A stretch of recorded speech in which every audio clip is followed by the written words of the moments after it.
ఇంకా కేంద్ర ప్రభుత్వం నుంచి ప్రజలకు బాగా అవసరమైనవి అందుబాటులో ఉన్న పథకాల గురించి తెలియజేస్తారా సార్? తప్పకుండా అండి. ముఖ్యంగా మేము మా మిత్రా ఫౌండేషన్ మేము 2 తెలుగు రాష్ట్రాలలో ఈ farmer producer companies, self help groups, యూత్కు బ్యాంకింగ్ రంగంలో మేము చాలా బాగా పనిచేస్తున్నాం అని చెప్పొచ్చు. ఎందుకంటే గతంలో నేను digital finance literacy and finance literacy అనే కార్యక్రమాన్ని చేయడం వల్ల మేము చాలా మందికి ప్రధానమంత్రికి సంబంధించిన central government స్కీమ్స్లో PMJGY, Jeevan Jyoti బీమా యోజన, అటల్ పెన్షన్ యోజన, PM సురక్షా బీమా యోజన, PMSBY ఇలాంటి పథకాలను మేము అద్భుతంగా కొన్ని లక్షల మందికి సర్వీస్ అందించడం జరిగింది. ఎలా అయితే మనం సర్వీస్ ఇచ్చినామో అలా ఇచ్చిన సర్వీస్ని ప్రతి బ్యాంక్ దగ్గర నుంచి మనం ఒక లెటర్ తీసుకున్నాం. అంటే ఎవరైతే మనం సర్వీస్ ప్రొవైడ్ చేసినామో బ్యాంకర్స్ పనిచేసిన ఏరియాలో మీరు పలానా మిత్రా ఫౌండేషన్ వాళ్ళు సర్వీస్ ఇచ్చిరని, దానికి ఆ కార్యక్రమ నిర్వహణ ఖర్చులంతా కూడా NABARD, national agriculture bank for rural development వాళ్ళు మనకు ఆర్థిక సహకారాన్ని అందించారు. వారి సపోర్ట్ తోటి మనం చేసిన కార్యక్రమానికి రిజర్వ్ బ్యాంక్ ఆఫ్ ఇండియాకి మనం సబ్మిషన్ చేస్తే 2016లో మాకు గుర్తించి రిజర్వ్ బ్యాంక్ ఆఫ్ ఇండియా మాకు ఒక అవార్డు ఇవ్వడం జరిగింది. మామూలుగా చాలా మంది బ్యాంకింగ్ రంగంలో ఉన్నోళ్ళు అసలు reserve bank of India gate కూడా తొక్కని వాళ్ళు ఉంటారు. అలాంటిది మేము ఒక స్వచ్ఛంద సేవా సంస్థ అయ్యుండి, నేను గవర్నమెంట్ అధికారిని కాదు, తర్వాత నేను బ్యాంకింగ్ సెక్టర్లో కూడా లేను. ఇలా సేవా రంగంలో పనిచేస్తున్నప్పుడు ఇచ్చిన సర్వీస్ని గుర్తించి రిజర్వ్ బ్యాంక్ ఆఫ్ ఇండియా మాకు 2016లో అవార్డు ఇచ్చిన తర్వాత నేను ఇంకా బ్యాంకింగ్ రంగానికి సంబంధించిన అనేక కార్యక్రమాలు, కొంచెం తెలియని విషయాలు కూడా నేర్చుకొని చాలా మందికి సర్వీస్ ఇవ్వడం జరిగింది. అలా సర్వీస్ ఇచ్చిన కార్యక్రమాలలో ముఖ్యంగా నాకు ఇటు స్టేట్ బ్యాంక్ ఆఫ్ ఇండియా ప్రోత్సాహం బాగా జరిగింది. ఎందుకు స్టేట్ బ్యాంక్ ఆఫ్ ఇండియాతో పాటు HDFC బ్యాంకు కూడా, గ్రామీణ బ్యాంకులు, కొన్ని NBFC బ్యాంక్స్ కూడా నాకు బాగా సహకరించారని చెప్పవచ్చు. ఈవెన్ కావాల్సిన ఫండింగ్ ఇవ్వడం కానీ, FPOస్ కానీ, NGOస్ కానీ, గవర్నమెంట్ గ్రాంట్స్ కానీ, లోన్స్ కానీ, సబ్సిడీస్ కానీ వాటి అందించడంలో నేను ఒక 100 రకాల పథకాలు ఆన్లైన్లో అప్లై చేయడం ఎట్లా, ఆ ప్రాసెస్ ఎలా చేయాలి కూడా నేను చాలా విషయాలు నేర్చుకున్నాను. అలాంటి సర్వీస్ సెక్టార్లో పనిచేస్తున్నప్పుడు పే పాయింట్ ఇండియా సర్వీస్ వాళ్ళు, పే నియర్ బై సర్వీస్ వాళ్ళు కూడా మాకు చాలా బాగా సపోర్ట్ చేశారు. అలా సపోర్ట్ తీసుకొని వాళ్ళందరి సహకారం తీసుకొని ఈ యొక్క పథకాల మీద అవగాహనతోటి ఒక 15 సంవత్సరాల నుంచి క్షేత్రంలో పనిచేస్తున్నప్పుడు చాలామంది నా దగ్గర అడుగుతారు, అన్నా ఈ లోన్ ఎట్లా పెట్టుకోవాలి, సబ్సిడీ ఎట్లా చేయాలి, ఇలా అడిగినప్పుడు మేము కూడా మాకు తెలియదు కాబట్టి ఏదైతే బ్యాంక్ మేనేజర్కి ఎలా అయితే మీకు ఇక్కడ స్క్రీన్లో చూపిస్తా, ఎలా అయితే బ్యాంక్ మేనేజర్కు ఆన్లైన్లో అప్లై చేయడానికి లాగిన్స్ ఉంటాయో అలాంటి లాగిన్స్ నాకు state bank of India logins నాకు ఇవ్వడం జరిగింది. వారి యొక్క స్టేట్ బ్యాంక్ ఆఫ్ ఇండియా అంటే మీ అందరికీ తెలుసు, ఒక గుర్తింపు ఉన్న నేషనలైజ్డ్ బ్యాంక్, ఒక జెన్యూన్ బ్యాంకుగా చాలా మంది ప్రజలకు ఒక నమ్మకం ఉంటుంది. అందులో అకౌంట్ ఓపెన్ చేయడం ఎట్లా, తర్వాత అందులో కస్టమర్కు లోను అట్లా MSME లోన్ కానీ, గోల్డ్ లోన్ కానీ, తర్వాత హౌస్ లోన్ కానీ, ఇండివిజువల్ ఎంటర్ప్రెన్యూర్స్ కోసం ఒక పర్సనల్ లోన్ కానీ, చిన్న చిన్న బిజినెస్ లోన్స్ కానీ, పెద్ద ఇండస్ట్రీస్ పెట్టుకోవడానికి ఒక డైరీ పెట్టుకోవాలన్నా, ఒక పౌల్ట్రీ పెట్టుకోవాలన్నా, ఇట్లా చెప్పుకుంటా పోతే కొన్ని 100 రకాల ఇండస్ట్రీస్ పెట్టుకోవడానికి యూనిట్స్ ఉన్నాయి. మా పని ఎంతవరకు అంటే మనం అప్లికేషన్ చేయడం వరకే మన పని.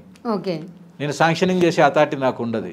ఒక బ్యాంకు కోడ్ కొడతా, దాంట్లో వాళ్ళ ఉదాహరణకు మీరు ఉన్నారు అంటే మీ ఆధార్ కార్డు, మీ పాన్ కార్డు, మీ బ్యాంక్ స్టేట్మెంటు, మీ సిబిల్ ఎట్లుంది, మీ యొక్క ఎడ్యుకేషన్ క్వాలిఫికేషన్ సర్టిఫికెట్, మీ క్యాస్ట్ సర్టిఫికెట్, అవన్నీ తీసుకొని నేను అందులో లాగిన్లో సబ్మిట్ చేస్తా. వాటితో పాటు వాళ్ళ డాక్యుమెంట్స్ కూడా అప్లోడ్ చేస్తా. వాటితో పాటు వీళ్ళకి దేనికైనా అవగాహన ఉంది, ట్రైనింగ్ సర్టిఫికెట్ అప్లోడ్ చేస్తా, వాళ్ళకి సంబంధించిన ఒక DPR అప్లోడ్ చేస్తా. మనం సబ్మిట్ చేసేటప్పుడు అక్కడ క్లియర్గా బ్యాంక్ అడుగుతుంది ఏ బ్యాంక్కి ఇవ్వాలి మీకు అని. కాబట్టి మేము స్టేట్ బ్యాంక్ ఆఫ్ ఇండియాకి సంబంధించి అది ఏ బ్రాంచి మీకు దగ్గరలో ఎక్కడుంది బ్రాంచ్, ఆ బ్రాంచ్ IFSC కోడ్ కొడుతూ నేను సబ్మిషన్ చేస్తా. నా పని ఇంతవరకే. నేను చేసిన తర్వాత దీన్ని చూడడానికి ప్రత్యేకంగా అక్కడ ఉండే బ్యాంక్ మేనేజరు ఆ కస్టమర్కు ఫోన్ చేయడు, ఆ కస్టమర్కు బ్యాంకు పోయి కలవడు. వీళ్ళ పైన ఒక రీజనల్ బ్యాంక్ స్థాయిలో, RM స్థాయిలో కొంతమంది అధికారులను వీటి కోసం పెట్టడం జరిగింది స్పెషల్గా ఇట్లాంటి పథకాలు అమలు చేయడానికి. మనం ఫుడ్ ప్రాసెస్ ఇండస్ట్రీ పెట్టుకోవచ్చు, డైరీ పెట్టుకోవచ్చు, పౌల్ట్రీ పెట్టుకోవచ్చు, ఏదైనా MSME ఇండస్ట్రీ ఉండొచ్చు, అనేక రకాల ఇండస్ట్రీస్ ఉన్నాయి. ఇప్పుడు బీకీపింగ్ అని ఇట్లా చెప్పుకుంటూ పోతే చాలామంది నాకు 10 లక్షల నుంచి 10 కోట్ల వరకు కూడా మనం అప్లికేషన్ చేసిన ప్రాసెస్ ఉంది.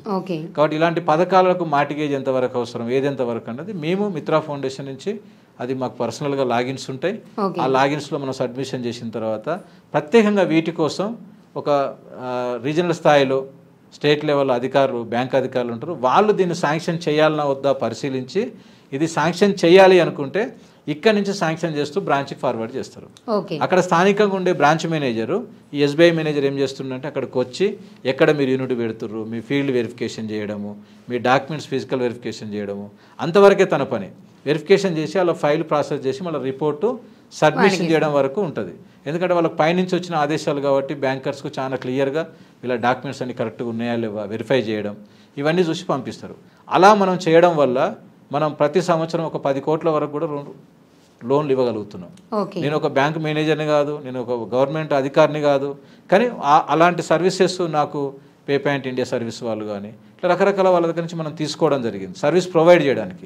కాబట్టి బిజినెస్ మేనేజ్మెంట్లో బిఎస్ సిస్టమ్స్ కింద ఈ బిజినెస్ అడ్వైజర్గా మనం వాళ్ళు స్టేట్ బ్యాంక్ ఆఫ్ ఇండియా వాళ్ళ పర్మిషన్స్ ఉన్నాయి కాబట్టి ఇలాంటి పర్మిషన్స్ నాకు బాగా ముఖ్యంగా పే పాయింట్ వాళ్ళ సర్వీసెస్, తర్వాత కృష్ణ సార్ వాళ్ళు, తర్వాత రీజనల్ ఆర్ఎంస్ వాళ్ళు చాలామంది సహకారం జరుగుతుంది.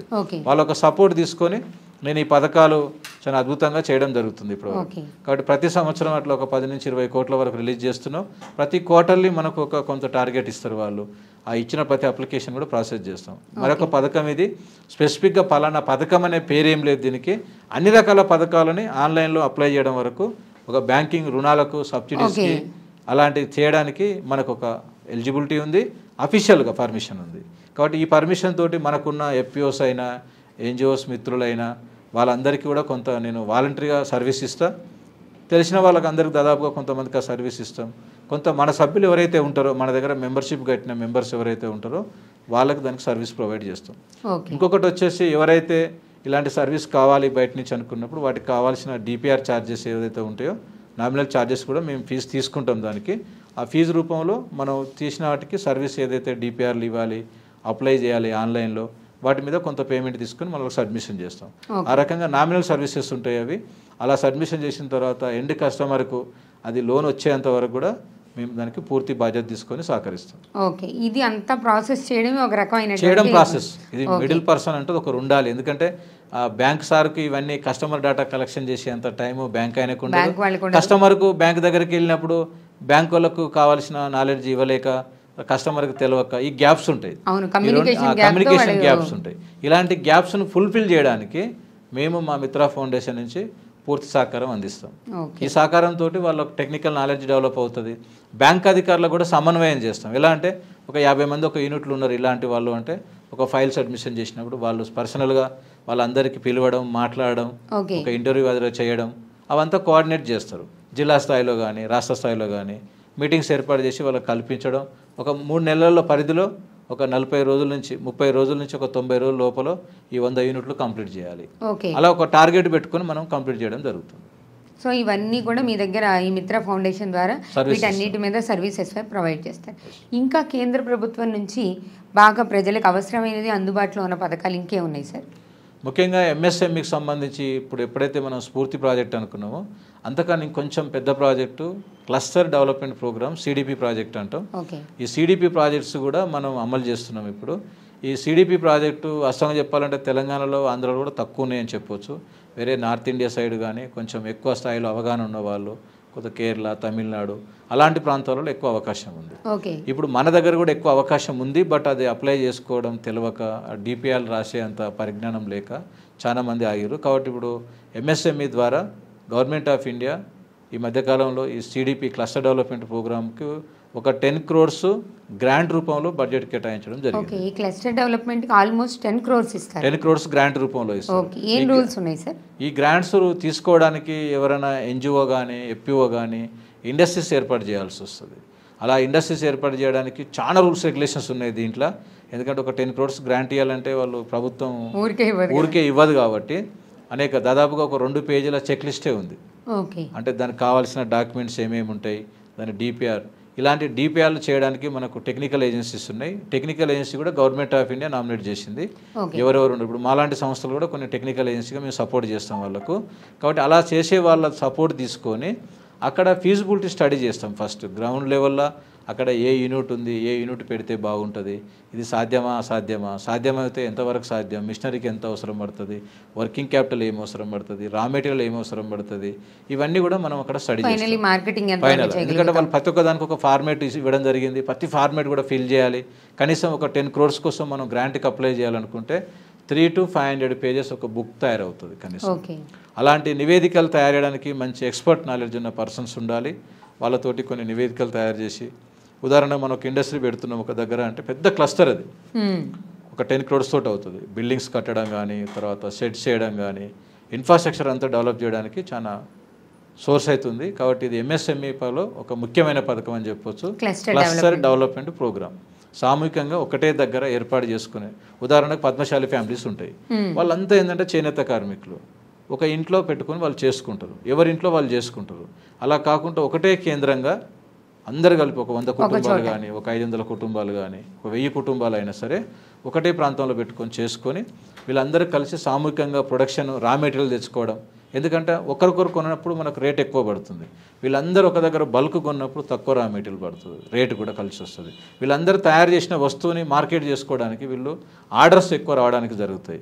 కాబట్టి గవర్నమెంట్ ఆఫ్ ఇండియా ఆ కోణంతో మంచి ప్రోడక్ట్ని ఎక్కువ ఉత్పత్తి చేయడానికి, రా మెటీరియల్స్ తక్కువ రేట్లో కొని పర్చేజ్ చేసి ప్రొడక్షన్ ఎక్కువ మొత్తంలో పెంచి జీవనోపాధులు ఎక్కువ కల్పించాలన్న ఉద్దేశంతో ఈ యొక్క క్లస్టర్, అనేక రకాల క్లస్టర్స్ ఉన్నాయి.